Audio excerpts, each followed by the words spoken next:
sem que fosse de algum modo curiosa. Uma vez ela havia aberto casualmente a porta do quarto de Gregory, à vista dele que, tomado de total surpresa, embora ninguém o perseguisse, começou a correr de lá para cá, ficou parada, admirando, com as mãos cruzadas no colo.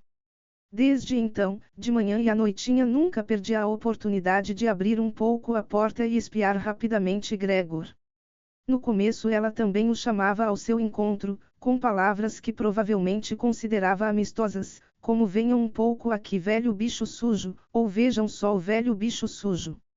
A chamados desse tipo Gregor não respondia nada, mas ficava imóvel no seu lugar, como se a porta não tivesse sido aberta. Se ao invés de deixar a faxineira perturbá-lo inutilmente, segundo o capricho do momento, eles tivessem ordenado que ela limpasse todos os dias o seu quarto. Certa vez, de manhã cedo uma chuva violenta batia nas vidraças, talvez já um sinal da primavera que chegava. Quando a faxineira começou de novo a usar suas expressões, Gregor ficou tão exasperado que, embora lento e débil, se voltou para ela, como que preparado para o ataque. Mas a faxineira, ao invés de sentir medo, simplesmente ergueu para o alto uma cadeira que se achava perto da porta e, pela maneira como ficou ali, a boca bem aberta, mostrou claramente a intenção de só fechá-la quando a cadeira na sua mão tivesse desabado sobre as costas Gregor. E então, não vai continuar? Perguntou, enquanto Gregor se virava outra vez e ela recolocava a cadeira calmamente no canto. Agora Gregor não comia quase mais nada. Só quando por acaso passava pela comida posta para ele é que mordia por brincadeira um bocado, conservava a porção na boca durante horas e depois, na maioria das vezes, a cuspia fora. Pensou a princípio que era a tristeza pelo estado do seu quarto que o impedia de comer, mas foi justamente com as mudanças ocorridas nele que se reconciliou bem cedo. Haviam se habituado a introduzir naquele quarto as coisas que não se podia colocar em outro lugar, e existia um monte delas ali, já que um quarto do apartamento fora alugado a 3 inquilinos.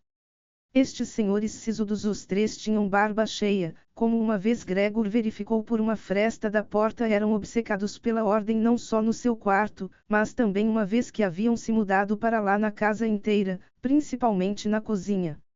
Não suportavam tralha inútil, muito menos suja. Além disso, haviam trazido, em sua maior parte, o próprio mobiliário. Por esse motivo tinham se tornado supérfluas muitas coisas que na verdade não se podia vender, mas que também não se queria jogar fora. Todas elas migraram para o quarto de Gregor, mesmo a lata de cinza e a lata do lixo da cozinha. Agora a faxineira, que estava sempre com muita pressa, simplesmente arremessava ao quarto de Gregor o que não era usado no momento. Felizmente Gregor via, na maioria dos casos, o objeto em questão e a mão que o segurava. Talvez a faxineira tivesse a intenção de pegar as coisas de novo, conforme o tempo e a ocasião, ou então atirar todas elas fora de uma só vez, mas o fato é que elas permaneciam no lugar onde tinham sido atiradas. Isso quando Gregor não se locomovia no meio do entulho e as punha em movimento, a princípio forçado, porque não havia nenhum outro espaço para rastejar. Mais tarde, porém com satisfação crescente, embora depois dessas caminhadas, triste e morto de cansaço, não se movesse novamente. Durante horas. Visto que os inquilinos jantavam às vezes em casa, na sala de estar comum, a porta desta ficava fechada várias noites, mas Gregor renunciou com grande facilidade à porta aberta. Ele não a tinha usado já diversas noites em que ela havia permanecido assim, pois, sem que a família percebesse, ficara deitado no canto mais escuro do seu quarto. Uma vez, no entanto, a faxineira deixara a porta para a sala de estar entreaberta e assim ela continuou mesmo quando os inquilinos entraram à noite e a luz foi acesa. Eles sentaram-se à cabeceira da mesa, onde antigamente o pai, a mãe e Gregor comiam, desdobraram os guardanapos e empunharam o garfo e a faca. Imediatamente a mãe apareceu à porta com uma travessa de carne e logo atrás dela a filha com uma travessa de batatas empulhadas alto. A comida soltava um vapor forte. Os inquilinos inclinaram-se sobre as travessas colocadas à sua frente, como se quisessem examiná-la antes de comer, e efetivamente o senhor que estava sentado no meio e parecia valer como autoridade para os outros dois cortou um pedaço de carne ainda na travessa, sem dúvida para verificar se ela estava suficientemente mole ou se acaso não devia ser mandada de volta à cozinha. Ficou satisfeito e a mãe e a irmã, que haviam observado ansiosas, começaram a sorrir, respirando com alívio. A família mesmo ia comer na cozinha. Apesar disso, o pai, antes de se dirigir à cozinha, entrou na sala de estar, fez uma única inclinação de corpo e deu uma volta em torno da mesa com o cap na mão. Os inquilinos levantavam-se todos ao mesmo tempo e murmuravam alguma coisa dentro das suas barbas.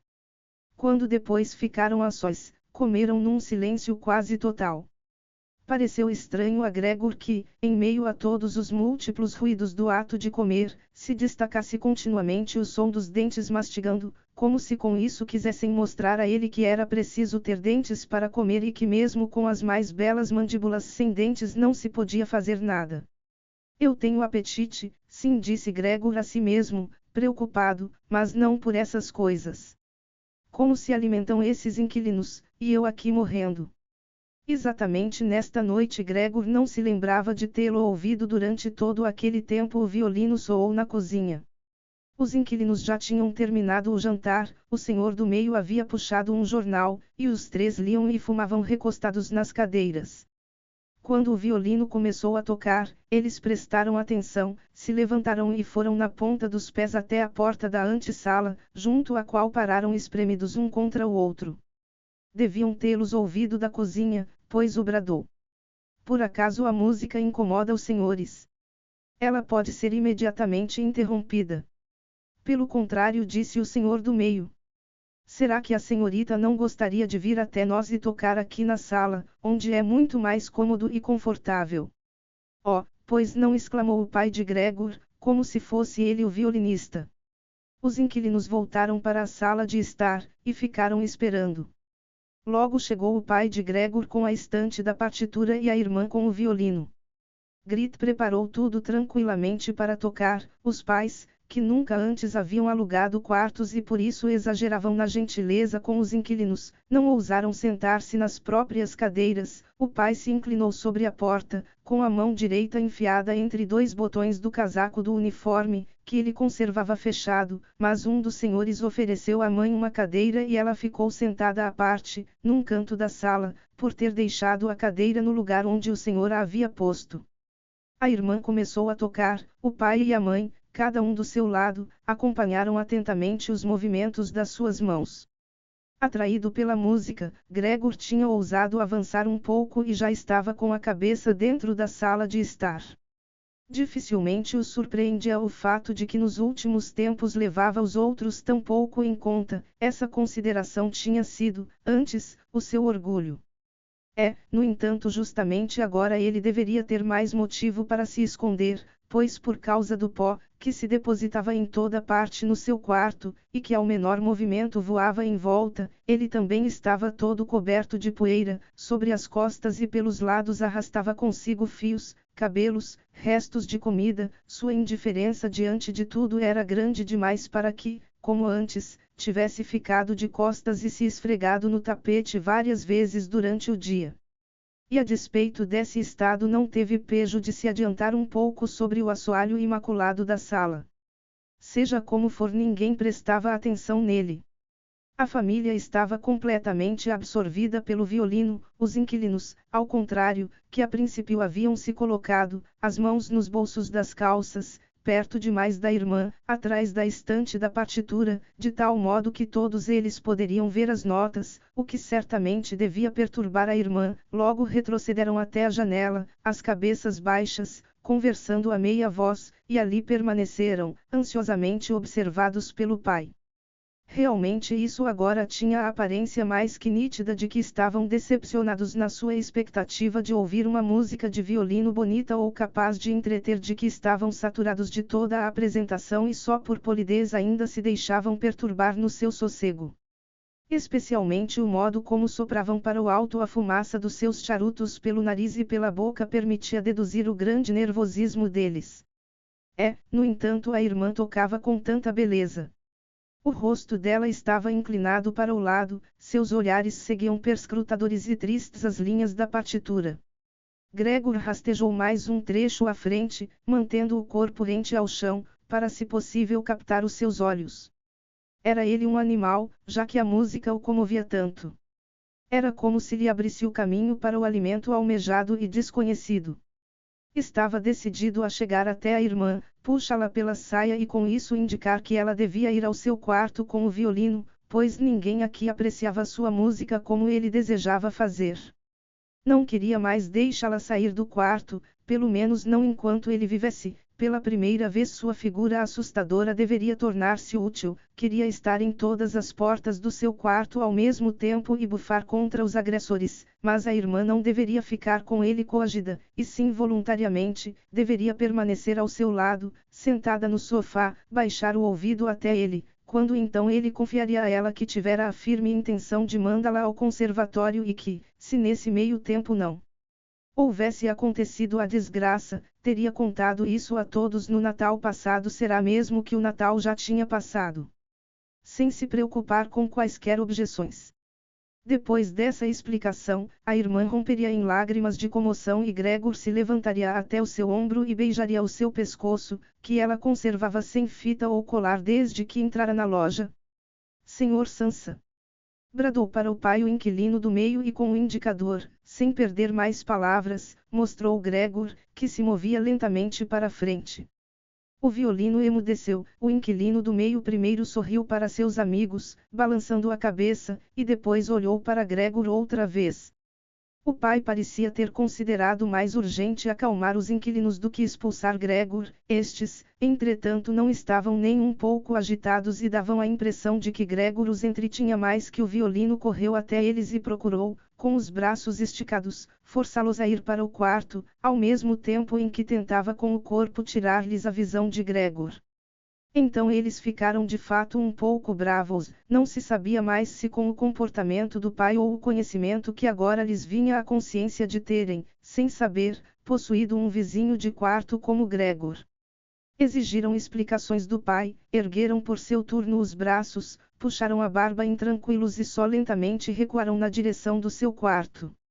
Nesse ínterim a irmã tinha superado o desligamento em que havia caído após a apresentação bruscamente interrompida, depois de ter ficado algum tempo com o violino e o arco nas mãos que pendiam laças, e de ter olhado para a partitura como se ainda estivesse tocando, ela havia se recomposto de um só golpe, colocado o instrumento no colo da mãe, que ainda estava sentada na sua cadeira com dificuldades de respiração e os pulmões trabalhando freneticamente, e correra para o quarto ao lado, do qual os inquilinos, sob a pressão do pai, já se aproximavam mais rapidamente que antes. Podia-se ver como, sob as mãos experientes da irmã, voavam para o alto e se ordenavam os cobertores e travesseiros nas camas. Antes ainda que os inquilinos tivessem chegado ao quarto, ela havia terminado a arrumação das camas e se esgueirado para fora. O pai parecia outra vez acometido de tal modo da sua obstinação que esqueceu todo o respeito que ainda devia aos seus inquilinos. Pressionou, até que, já na porta do quarto, o inquilino do meio bateu atroadoramente o pé no chão e dessa maneira fez o pai parar.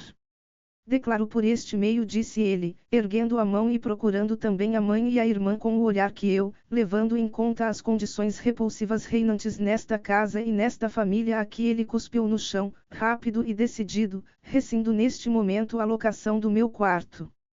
Naturalmente não vou pagar o mínimo que seja nem pelos dias que aqui passei, pelo contrário, vou ainda refletir se não movo contra o senhor alguma ação com reivindicações que serão, acredite-me, muito fáceis de fundamentar. Silenciou e olhou para frente, como se esperasse alguma coisa.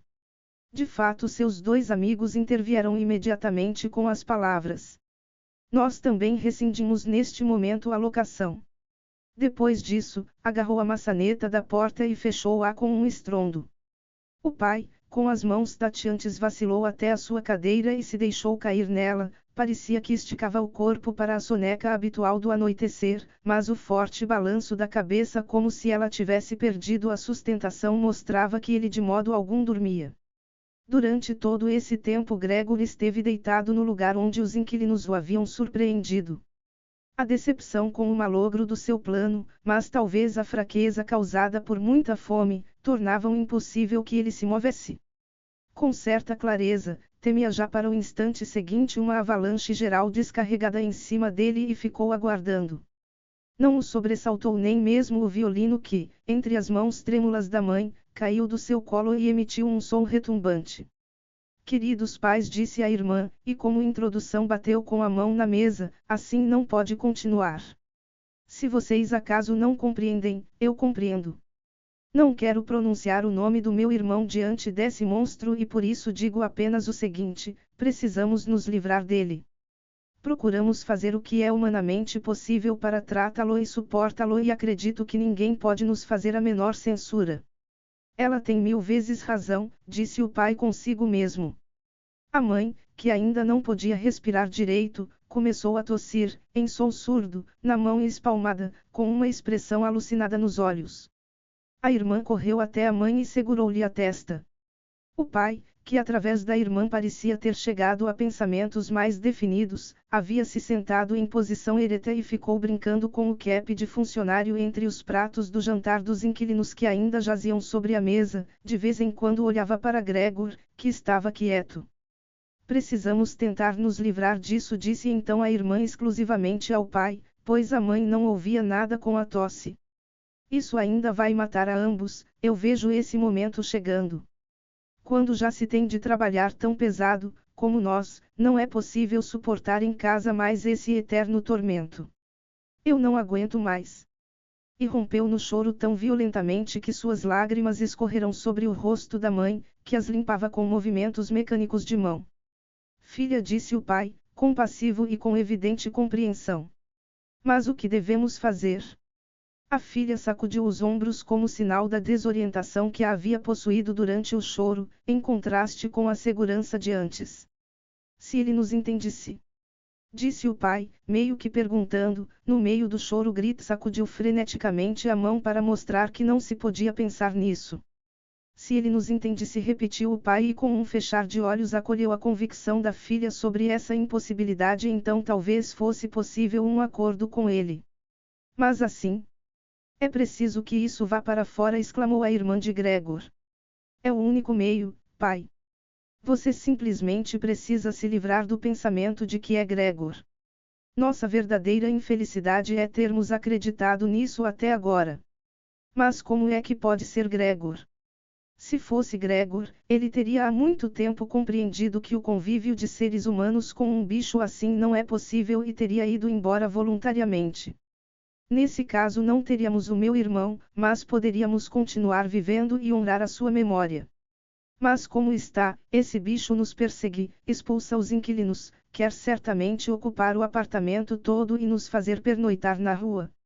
Assim, esta criatura nos persegue e afugenta nossos hóspedes. É evidente que a casa toda só para ele e, por sua vontade, iríamos todos dormir na rua. Veja, pai. Gritou de repente, ele já começou de novo. E num susto inteiramente incompreensível para Gregor, a irmã abandonou até a mãe, literalmente disparou da sua cadeira, como se preferisse sacrificar a mãe a ficar perto de Gregor, e correu para trás do pai, excitado tão só pelo seu comportamento. Também se levantou e diante dela ergueu os braços pela metade, como que para proteger a irmã.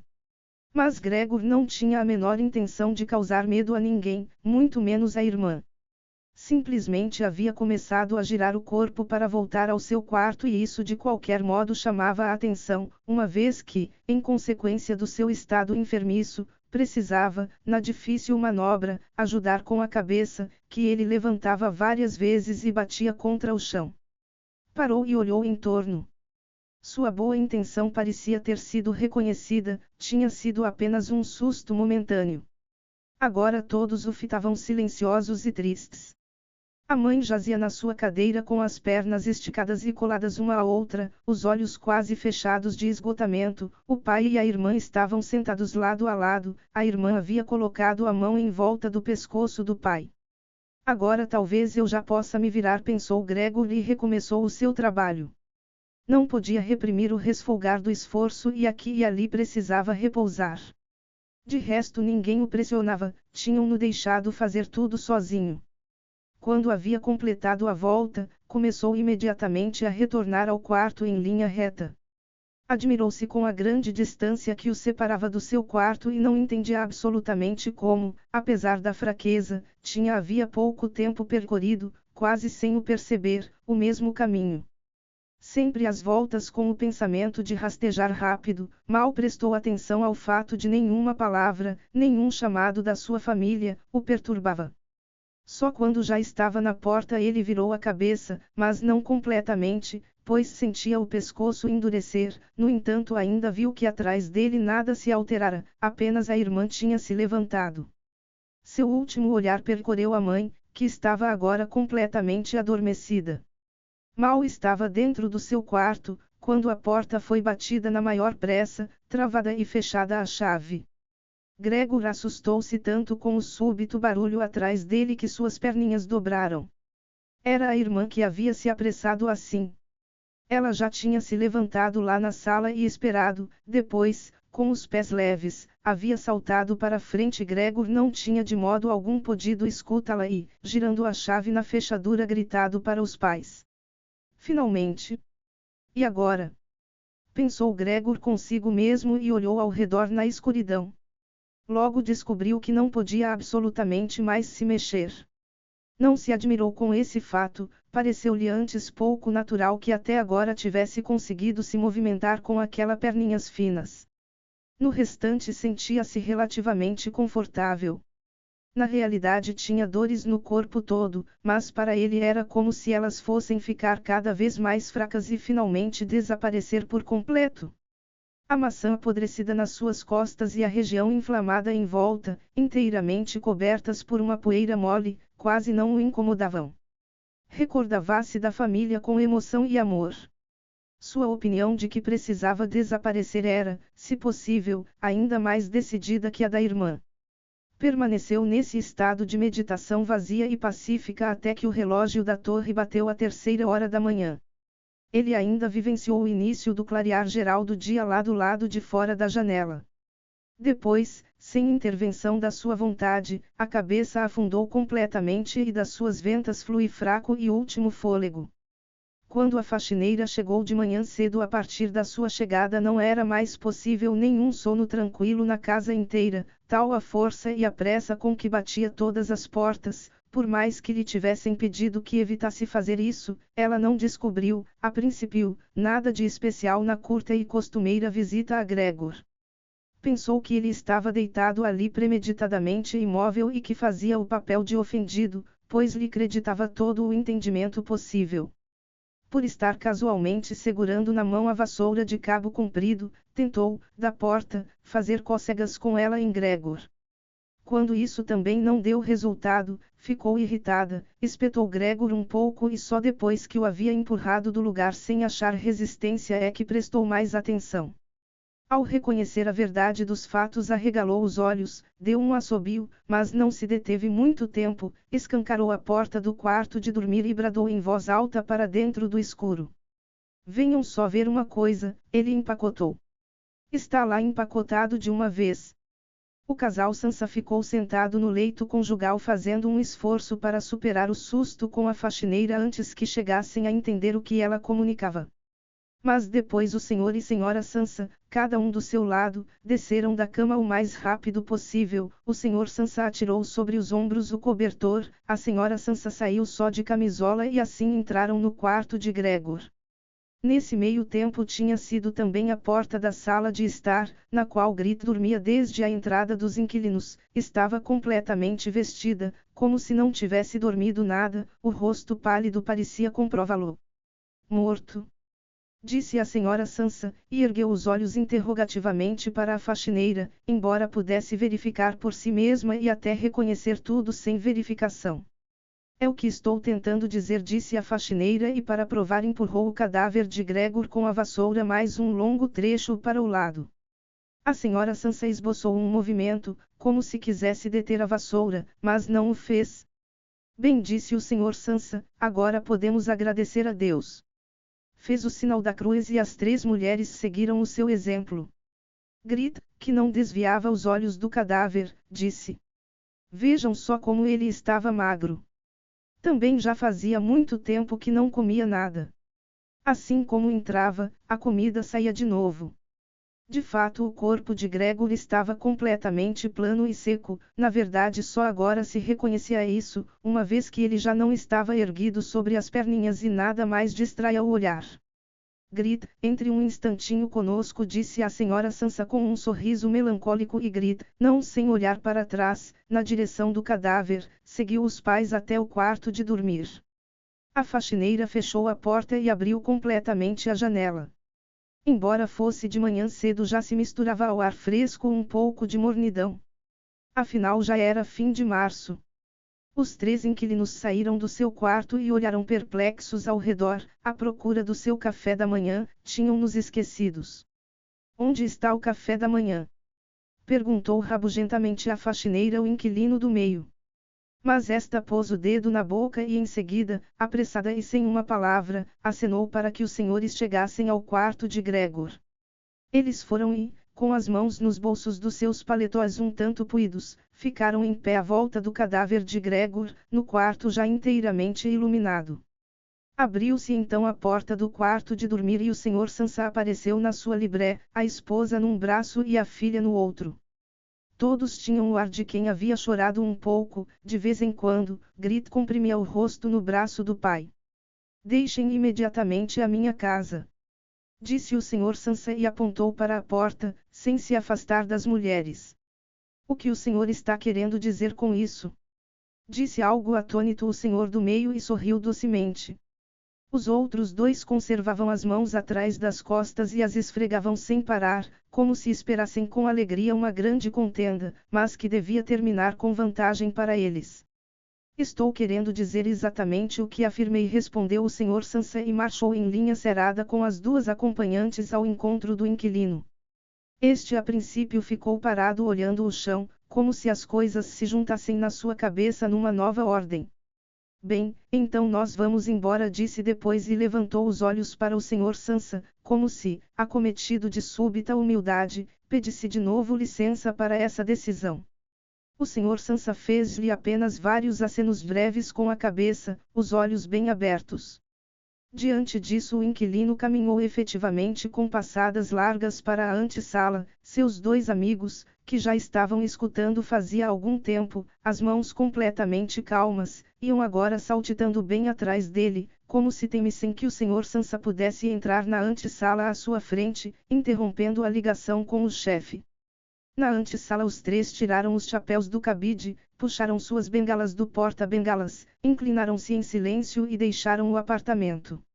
Numa desconfiança que se mostrou completamente infundada, o senhor Sansa foi até o vestíbulo com as 2 mulheres, curvados sobre o corrimão observaram os 3 senhores descerem a longa escada, na verdade devagar, mas continuamente, desapareceram em cada andar numa determinada curva da escadaria e ressurgirem alguns instantes depois. Quanto mais desciam, tanto mais se perdia o interesse da família Sansa por eles, e quando um entregador de carne subiu na sua direção e passou à sua frente. Escada acima, com a encomenda na cabeça, numa postura altiva, com a encomenda na cabeça, numa postura altiva, o senhor Sansa abandonou rapidamente o corrimão, junto com as mulheres, e todos voltaram, como que aliviados, ao seu apartamento. Decidiram dedicar o dia ao repouso e ao passeio, não só mereciam, como necessitavam absolutamente dessa interrupção no trabalho. E assim sentaram-se à mesa para escrever 3 cartas de desculpa, o senhor Sansa à direção do banco, a senhora Sansa ao seu empregador e Grita ao proprietário da loja. Enquanto escreviam, entrou a faxineira para dizer que ia embora, pois o seu trabalho da manhã havia terminado. A princípio os 3 simplesmente menearam a cabeça, sem erguer os olhos, só quando a faxineira não fez menção de se afastar é que eles olharam irritados para ela. E então? Perguntou o senhor Sansa. A faxineira estava junto à porta, sorridente, como se tivesse de anunciar à família uma grande boa notícia, mas só o faria se interrogada a fundo.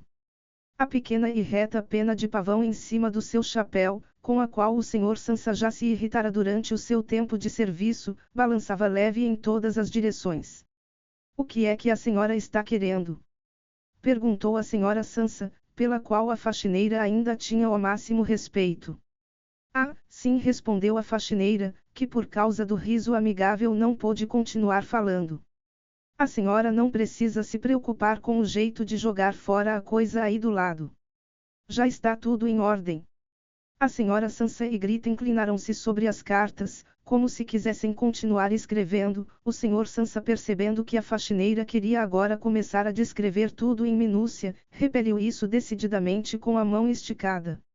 Já que não tinha permissão para contar, a faxineira se lembrou de que estava com muita pressa e, obviamente ofendida, exclamou: Até logo para todos.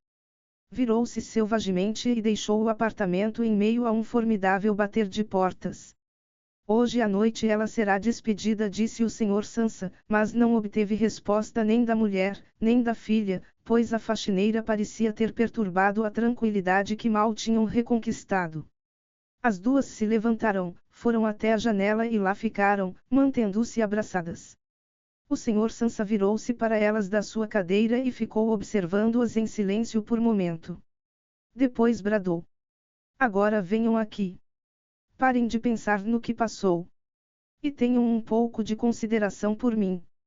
As mulheres obedeceram-lhe logo, correram para ele, acariciaram-no e terminaram rápido suas cartas.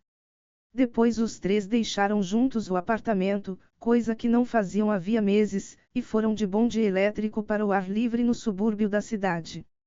O bonde em que ficaram sentados sozinhos estava totalmente iluminado pelo sol cálido. Recostados com conforto nos seus bancos, conversaram sobre as perspectivas do futuro, descobrindo que, examinadas de perto, elas não eram de modo algum más, pois os três tinham empregos muito vantajosos e particularmente promissores sobre os quais, na verdade, nunca tinham feito perguntas pormenorizadas um ao outro. É claro que a grande melhora imediata da situação viria, facilmente, da mudança de casa. Eles agora queriam um apartamento menor e mais barato, mas mais bem situado e, sobretudo, mais prático do que o atual, que tinha sido escolhido ainda por Gregor. Enquanto conversavam assim, ocorreu ao senhor e à senhora Sansa, quase que simultaneamente, a vista da filha cada vez mais animada, que ela, apesar da canseira dos últimos tempos, que empalidecera suas faces, havia florescido em uma jovem bonita e opulenta. Cada vez mais silenciosos e se entendendo quase inconscientemente através de olhares, pensaram que já era tempo de procurar um bom marido para ela. E pareceu-lhes como que uma confirmação dos seus novos sonhos e boas intenções quando, no fim da viagem, a irmã se levantou em primeiro lugar e espreguiçou o corpo jovem.